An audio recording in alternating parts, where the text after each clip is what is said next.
और रुक करते हैं बड़ी खबर का। पेट्रोल डीजल की दर में आंशिक वृद्धि जारी। पेट्रोल 24 पैसे तो वही डीजल 31 पैसे हुआ महंगा। आज पेट्रोल की दर रही 97.36 प्रति लीटर और आज डीजल 89.92 रुपए प्रति लीटर। प्रीमियम पेट्रोल की अगर बात करें तो उसकी दर पहुंच चुकी है 101 रुपए और 35 पैसे।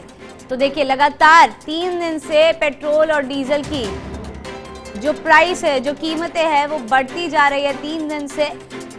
आज की अगर बात करें तो पेट्रोल और डीजल की दर में आंशिक वृद्धि जारी है और पेट्रोल 24 पैसे तो वही डीजल 31 पैसे महंगा हो चुका है। आज पेट्रोल की दर रही 97.36 प्रति लीटर तो वही डीजल 89.92 रुपए प्रति लीटर महंगा। और इसी खबर पर हमारे सहयोगी निर्मल तिवारी ज्यादा जानकारी के साथ जुड़ चुके हैं। निर्मल, लगातार 3 दिनों से पेट्रोल और डीजल की कीमतों में वृद्धि देखी जा रही है, आखिर कब तक ये सिलसिला चलता रहेगा? बिल्कुल आयुषी, देखिए बड़ी विडंबना है। महामारी का दौर चल रहा है और आम इंसान वैसे ही पिस रहा है।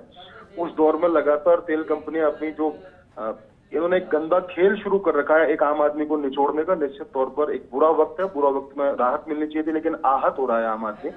पिछले 3 दिन की बात करें तो आज बता दूं आपको 24 पैसे पेट्रोल पर और 31 पैसे डीजल पे बढ़े हैं। यानी कि पिछले 3 दिन में पेट्रोल पर 59 पैसे और डीजल पर 72 पैसे प्रति लीटर की वृद्धि हो चुकी है, जो निश्चित तौर पर बहुत तेज कही जा सकती है। क्योंकि देखिए जिस तरह से बंगाल सहित 5 राज्यों में जो चुनाव थे और सबको पता है कि इन 5 राज्यों में चुनाव में केंद्र सरकार के इशारे के कारण ही तेल कंपनियां चुप बैठी रही। उन्होंने किसी तरह का ना तो कोई मार्जिन बढ़ाया ना किसी तरह की दरों में वृद्धि की। लेकिन जैसे ही 2 तारीख को चुनाव संपन्न हुए, परिणाम आए और 4 तारीख से दरों में वृद्धि का दौर शुरू हो गया।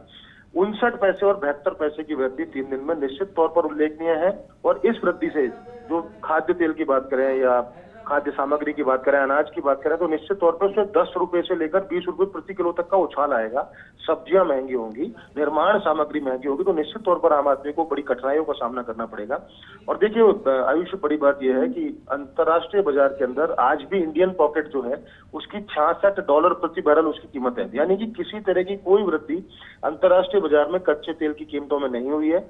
उसके बावजूद अगर देश के अंदर तेल कंपनियां, खासकर आईओसी जिसके पास 70% का होल्ड है और उसके बाद एचपीसी और बीपीसीएल की बात करें, ये तीनों की तीनों तेल कंपनियां लगातार जिस तरह से दाम बढ़ा रही हैं, लगता है कि अगला पखवाड़ा आने तक पेट्रोल के जो दाम है वो 100 रुपए प्रति लीटर और डीजल के जो दाम है 92 रुपए के आसपास होंगे। क्योंकि देखिए 97 रुपए का आंकड़ा तो पेट्रोल कल ही क्रॉस कर चुका था, 97 रुपए 36 पैसे पहुंच गया।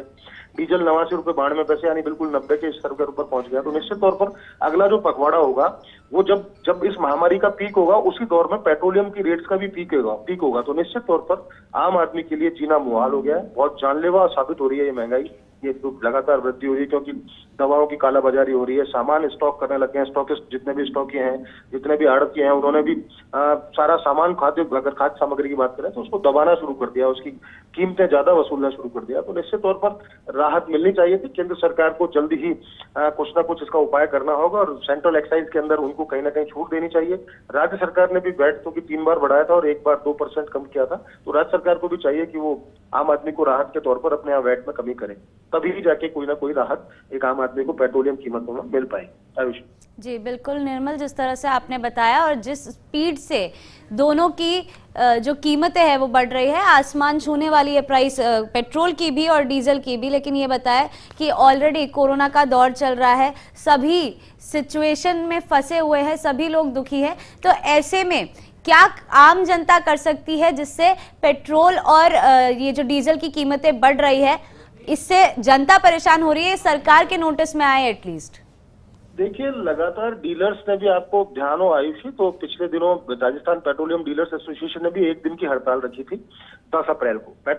तमाम पेट्रोल पंप बंद किए थे। उसके बाद 25 तारीख से अनिश्चितकालीन हड़ताल भी थी, लेकिन वो लोग समझ गए उनको मार्जिन कम मिल रहा है, उनको दिक्कतें का सामना करना पड़ रहा है, उनकी कीमतें नहीं निकल रही। उसके बावजूद उन्होंने अपनी हड़ताल सिर्फ इसलिए टाल दी कि महामारी के दौर में आम जनता को किसी तरह की आफत ना हो। दूसरी तरफ सरकार का जो गृह विभाग है उसने एक गाइडलाइन जारी कर रखी है कि आम आदमी के लिए जो निजी वाहन है उनमें पेट्रोल पंप सिर्फ 7 से दोपहर 12 बजे तक उनमें पेट्रोल फिलिंग कर सकते हैं, पेट्रोल डीजल। तो जब तमाम तरह की स्थितियां हैं, तमाम तरह की रोक है, प्रभाव पड़ रहे हैं अलग अलग तरह के, जब कीमतों में वृद्धि का दौर उस दौर में निश्चित तौर पर ज्यादा घातक है। देखिए, पेट्रोलियम डीलर्स जो हैं उनको मार्जिन नहीं मिल रहा है, आम जनता को दरों में राहत नहीं मिल रही है, समय पर चीजें उपलब्ध नहीं हो रही हैं। उस दौर में अगर लगातार पेट्रोलियम की अगर दाम बढ़ेंगे तो निश्चित तौर पर आम आदमी की पकड़ से निकल जाएगा। और देखिए आयुषी, ये सर्वविदित है, सर्वमान्य, सबको पता है कि कोविड के दौर में वैसे भी आर्थिक विषमताओं का दौर से गुजर रहा है पूरा देश।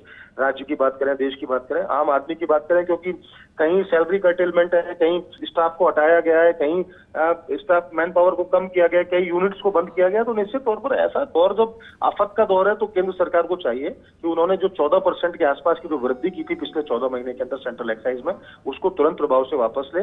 टैक्सेस के अंदर यूनिफॉर्मिटी हो, खासकर कम से कम पंजाब, गुजरात और हरियाणा जो राजस्थान से सटे हुए राज्य हैं उनका और हमारे यहाँ जो टैक्स स्लैब है उसमें काफी अंतर है। तो निश्चित तौर पर राहत की उम्मीद कर रहा है आम आदमी, और नहीं मिली तो बहुत मुश्किलों का सामना करना पड़ेगा। जी बिल्कुल निर्मल, लेकिन एक बार ये भी मान सकते हैं, ये बात भी जायज कही आपने, कि क्योंकि सरकार ने एक टाइम तय कर दिया है कि इस लिमिटेड टाइम तक ही जो आम जन है वो पेट्रोल डलवा सकते हैं, जिसकी वजह से पेट्रोल कंपनियों का नुकसान हो रहा है। क्या ये वजह हो सकती है कि सडनली इन लोगों ने इतने प्राइसेस बढ़ा दिए और 3 दिन से प्राइस बढ़ते ही जा रहे हैं? नहीं, देखिए आयुषी, ये कारण नहीं हो सकता, क्योंकि ये व्यवस्था राजस्थान में लागू है, पूरे देश में नहीं है। और जो प्राइस बढ़ रहे हैं पेट्रोलियम के, वो पूरे देश में बढ़ रहे हैं, न कि राजस्थान में। राजस्थान के परिप्रेक्ष्य में बात करें तो 9 crore litre per day petrol diesel की बिक्री होती थी, जो घटकर के अब, क्योंकि एक तो टाइम बाउंड सिचुएशन है, सुबह 7 बजे से 12 बजे तक निजी वाहनों में भरा जा रहा है। दूसरा, जो सरकारी वाहन है उनमें भी पेट्रोल डीजल का जो, उनमें हालांकि कोई रोक नहीं है, लेकिन चूंकि पैंडेमिक का दौर चल रहा है और सरकार ने बहुत सारी रोक लगाई है, बहुत सारी अवरोध इस तरह के किए हैं कि जनता बाहर नहीं निकले, तो उससे भी पेट्रोलियम की बिक्री गिरी है। तो जो 9 करोड़ लीटर था वो आज 2 करोड़ लीटर प्रतिदिन के स्तर पर आ गया है। इसका मतलब यह है कि सरकार को जो 36 करोड़ रुपए रोजाना राजस्व मिलता था, राज्य सरकार की बात करें वैट के तौर पर, वो भी घट के 10 करोड़ रुपए के आसपास आ गया। तो ऐसा नहीं कि सरकार को नुकसान नहीं हो रहा है, सरकार को भी नुकसान हो रहा है। बावजूद उसके केंद्र सरकार ये मानने को तैयार नहीं है और जनता को राहत देने को तैयार नहीं, क्योंकि राज्य सरकार के देखिए सीमित आर्थिक संसाधन है, राज्य सरकार बहुत ज्यादा राहत देने की स्थिति में नहीं है, क्योंकि पैंडेमिक का दौर है, तो योजनाओं का वित्त पोषण भी करना पड़ता है, तमाम जिम्मेदारियां हैं, तमाम जरूरतें हैं, रेमडेसिविर भी खरीदना है, तो ऑक्सीजन प्लांट्स का भी स्थापना करनी है, बहुत सारी चुनौतियां हैं। तो ऐसे में केंद्र को आगे आना चाहिए। जो तेल कंपनियों ने जो मार्जिन कमाया पिछले 4-6 महीने के अंदर लगातार 1,70,000 करोड़ से ज्यादा का मार्जिन कमाया, तो कहीं ना कहीं अब राहत देने की स्थिति आनी चाहिए।